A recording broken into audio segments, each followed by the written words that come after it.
And we're now live. Welcome, Lucy. Long Thank time you, coming. Anna. Happy Friday. Happy Friday. It has been an interesting week for you. The mic is definitely warm. You were on Brand Watch. Then you launched another episode Yes. on your podcast, the Mhm. CMO chapters, and now you're on Spotlight Fridays. Welcome. Thank you. Thank you so much for having me, Anna. I'm delighted to be here. I feel very honoured to be an official spotty. Thank you so much. I think the concept that you've developed here is just so wonderful and such a great idea. Thank you for including me in it. I feel very privileged. Well, so do I. Thank you so much. I really appreciate you. We have had many discussions in the last few months, and it's the time to put the spotlight on you because you are the most generous human, and you always do all the referrals and introductions, and you're very selfless on LinkedIn as well, and you're posting a lot of relevant content. And I really want to make this about you, and I'm very unapologetic about this. So Oh. sorry, not sorry. And for those who, for some divine miracle, do not know who you are, would you like to tell us a little bit more about you and what you do? Yeah, absolutely. So hello everyone. So I am Lucy. I've been recruiting now, gosh, within the marketing remit for I'm going to say about 20 years approximately now. 17 of those years are now in Australia. So yeah, I'm officially definitely have the larger network now in Australia as opposed to the UK. But yeah, look, my career, I've worked in global enterprise recruitment agencies to boutique, and then last year decided to found my own recruitment company called New Chapter Talent. So I do a lot to support the marketing community. I also do career development days. I'm on a CMO chapter podcast as well, which Anna was a fabulous guest on, as people may know this week. Had some amazing feedback there. I recruit and do a lot of work from anything to the mid, right up to the senior end across various different industries within the marketing remit. Sure, it was very scary to start something on your own, but here you are, and your agency is absolutely thriving because every single marketer I talk to and would love to introduce them to you. And it's like, oh, do you know about Lucy Bolan? It's like, what do you mean? Of course, I just got up with Lucy for lunch or for coffee, but it's like, I can't surprise anyone. So well done. Good Thank you. for you. You know exactly how to do your marketing, but you're wonderful. You're just a beautiful human. So let's talk a little bit about the industry. You're in the front row seat to how the marketing industry has evolved. Mm. And so, what shifts have stood out for you the most in the last 12 months? That's a great question. A great question. I think the big shifts for me, there's a few. I'd say, look, last year, starting the business last year was certainly an interesting time because we knew what the economy was doing. It was pretty horrendous for most people, let's be honest. And I think really what I found very sort of humbling and quite, I'll be honest, as a recruiter, as somebody sitting on the sidelines trying to support this industry, it was very difficult to see a lot of extremely talented, specifically more senior marketers, be impacted by just so many restructures and redundancies and the competitiveness to find another head of level role within the market was just it's just been ridiculous and extraordinary.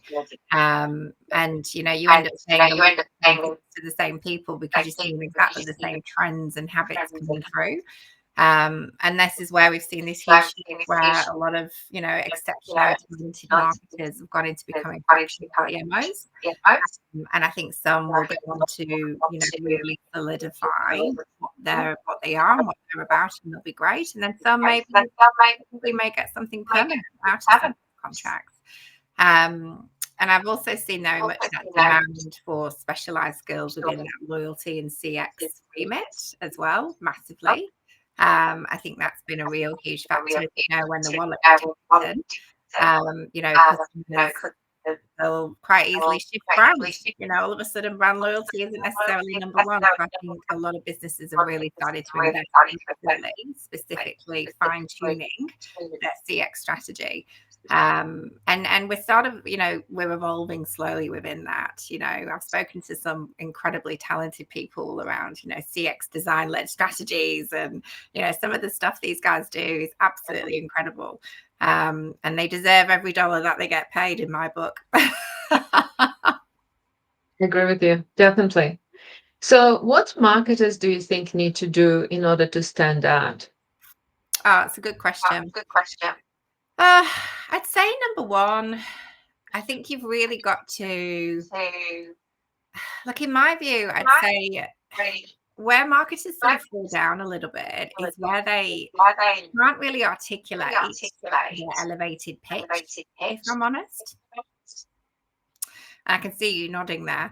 And it's where, when we say what do they need to do to stand out, I mean, I can talk about personal brand and, how to stick your neck out there and network and all that kind of stuff. But I'd say number one, you've really got to look internally within and, really identify what is your package, what's your secret sauce. And it's interesting where I interview GMs and CMOs and heads of, etc., all the time. And because they've just got this toolbox full of lots of incredible, fabulous tools, they can do this, they can do that, they can do it. It comes across as very scatterbrained approach. So I just think if you can nail that to someone who's listening, and you've got to, most people have quite a short, attention span, so you've really got to get them with it, then at least you're on the right track. I would call it a storytelling aspect. I think we need to become better at storytelling and not get too caught up in what you should not say. You just need to, when you tell your story, there is no ambiguity because no one else has it. Yeah. It's your story, yours to tell. Yours only. Yeah. So you know your data, you know your narrative, you know what you've experienced, and that's all you need to do. Just be yourself and nail that story. Yeah. And I think as well, it's I interviewed actually a GM a couple of months back actually, and this particular person really stood out for me because I asked them, I said, well, tell me, when you first were in that role, what were your key objectives that you had to tick off? Why were you hired for this particular role? And this person just nailed it. And I was really blown away because, they went, absolutely, I had to improve a team that was not performing. I had to realign the brand strategy, and we had to really tackle the D2C market and align brand with D2C. And it was so simple, but it wasn't waffle. And this person just nailed it. And I'm like, you're going to go far because, you just, you knew what you were there to do. You knew what you did. You knew what your accomplishments were. And you can confidently talk about them, which is fabulous. So would you say that they should tailor their CVs to the challenge rather than the job? I think that's a really good point. Absolutely.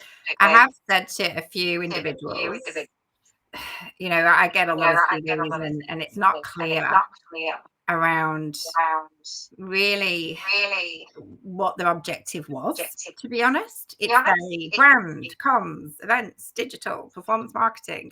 We've got all of that in there, which is great. But remember, I say to anyone, it could be worth, and it may be an idea, I'd say, if you've worked in a role and it's quite a bulky role, just think back to why you were hired for that role, if you can, and what that objective was. So it could be, I was brought in to support a team that just wasn't functioning. There was a lot of recruitment we needed to do. We were growing the brand and we needed to take the brand globally. So there was a lot of international go-to-market strategies that needed to be implemented. And that was across multiple different channels. So I think it's hard when people haven't gone for an interview in a while. You've got to get the memory hat on. You've got to really put pen to paper, and just it's worth spending that time to really, refresh on that stuff. Looking for it and doing your due diligence and doing your research on the brand or the business, 100%, and people in the business. It pays off. 100%. And even if you don't get the role, you get to learn a lot about different businesses and connect on a different level with people. Yeah, absolutely. I agree. So you mentioned, I think before, that most great roles aren't advertised. And what are some smart ways marketers can build visibility and create more opportunities, you think? I Well, know the answer. I'm going to say the magical N word, which is networking. Look, I think it's been really interesting. So, and I know we've spoken about this as well a few times, and I've had conversations with many others about this. But I think networking is a bit like going to the gym. You've got to be fairly consistent at it to get the results. And what I've found is that there's been a lot of individuals who haven't invested in themselves, haven't invested in networking or putting themselves out in events or, building out their presence on LinkedIn. And, they found that they've been made redundant. It's come completely out of the blue, horrible for anyone. And then it's like, oh gosh, right, I need to get a job. Okay, oh well, my DM knows that person on LinkedIn. So, oh, can you just introduce me to that person? And I get a lot of this. I've got about 9,000 followers, and I wish I was really up to date with all of those 9,000 followers, but I'm not. And I say, don't just wait until you need them. You want to be able to have those relationships already carved out. And I think it's about being brave enough to go to events on your own. I have my own business. I have a marketing manager that works for me part-time, but most of the time, pretty much all the time, I go to events on my own. And people could say, oh, but you're confident. I've had to really work at that. I really have. I've got a hidden voice in there. Trust me, that I call Debbie Downer, and she constantly tells me not to do things, and I just ignore her. So I just think you've got to put yourself out there. I think if you're going to build up yourself online, I've seen some incredible CMs and GMs, CMOs and GMs put together, letters and articles that, they happen every Monday, or the beginning to have a following. And I think that helps as well to make them stand out as well. And I think keep up with the connections. If you meet someone at an event, share some contact with them or introduce them to someone else. And we've spoken about this. Have something to bring to the table, because I think when you're networking and meeting someone, you've got to think it's not about you, it's about them. And they'll appreciate that. And if you bring something new to the table, whether it's I guess ideas or courses that they could be involved in, or business that they should follow, or another event that they've seen that they think they should go to.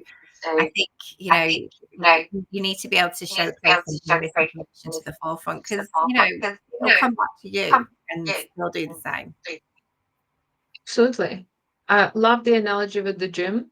Nothing replaces that, and nothing replaces face-to-face. Yeah. And I think I can add to that you should be interested before you becoming interesting, and really invest and care for other people, and take time to actually practice your listening skills to hear what it is that they're saying. Because when you practice that, you can hear so many insights and interesting ideas. These conversations are absolute gold. And then, yes, keep up. And when you go to the event, connect with people afterwards, because it's just one thing to sit at the table and say how amazing it was. But then the homework starts after the event.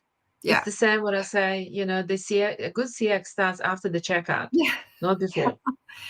And you bang on there, because one of my big, massive bugbears, really, this is a huge one, is when people don't ask questions about, someone just talks and talks and talks. They talk about themselves, and it becomes really boring. And I think, God, I've spent 2 hours with this person. They've not asked me one question.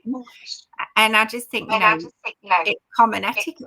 It's just, ask questions, be curious. A bit of I think it comes down to being a little bit more polite maybe in some cases. I'm sure everyone on here is doing all of that, but I'd say when you're networking, that's rule number one. Yes. So the key point is networking is a long game, and you need to start before you need it. Another question I have for you, for the brands watching, what's one thing they should rethink or do better when it comes to hiring great marketers? Oh gosh, I think I need longer than 15 minutes for that one. You have a few minutes. Oh my gosh. Okay. Oh, look, I'd say right now, what should they be doing to hire better marketers? I'd say in some cases, so look, in my view, I think to a degree, we're talking about this whole hybrid work from home. I've had a few conversations with people where there are many specific, I'm going to say, retailers that I see that are 5 days back in the office. I think if you're going to offer 5 days in, and that's the policy, I do put my personal humble opinion is we need to be upping the ante on the other benefits to a degree and be remaining competitive there. Don't get me started on the hiring processes. I think there's some that are exceptional, and I know a lot of people in talent acquisition teams, and I think they're fantastic at what they do, and they're really talented, and they genuinely care about communication and managing that particular process tightly. But what surprises me is, and I'm not going to mention names, of course, but there's some really top tier brands out there that have treated some of their talent pool appallingly. And I'm not talking, GM, it's everything from coordinators right up. And I appreciate they're busy, but there's been stories of people that have gone from interviews and then they never hear back, and it's the final stage, and there's all sorts. And I just say to those brands, you wouldn't treat your customers like that. So why would you treat potential people who want to work for you like that? So I think in some areas, there's definitely some work that needs to be done in terms of the recruitment process. But as I said, look, I do work with some companies and they are exceptional when it comes to recruitment. So I can't say that about all of them because they're not. But as a recruiter, you do hear, I think, the definite red flags and the no's out there. I'm sure. Well, yes, some do stand out, but many of them have not nailed that process. And they just need to remember that you're dealing with the human that worries, cares, frustrated, annoyed, all of the above. So we just need to approach it with, if it was me, how would I want to be treated? 100%. Just simple as that. Absolutely. I think that comes down to it. And I mean, I have had briefs with some clients, and I'll say, why do you like working here? And probably I did have a HR manager once say, well, we get free biscuits in the office, and we get pizzas on a Thursday. And I thought, we're in this is in 2024, and I thought, my God, in 2024 now, surely we can do better than bloody cookies in the cookie jar and pizza Thursday.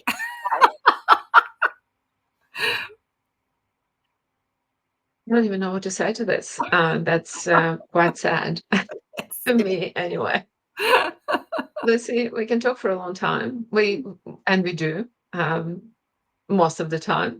But it's been such a pleasure to have a virtual catch up with you. We normally catch up in person, and I hope everyone who tuned in or will watch the replay really enjoy this conversation. And thank you so much for sharing your wisdom and your energy.